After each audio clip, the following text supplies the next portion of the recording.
ngày nó ngọt miếng tắc hô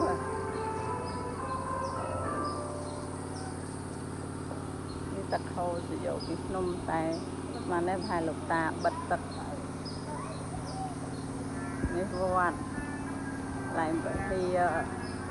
rồi bạn thao dây tập về rồi bạn làm gì nè thọt ao gì đi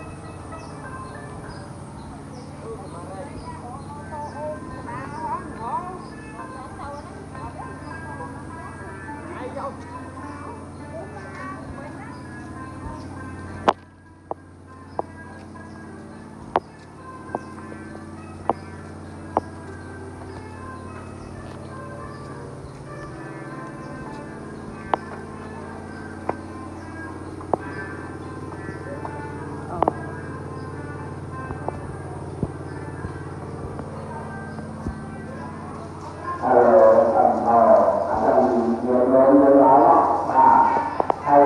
nhạc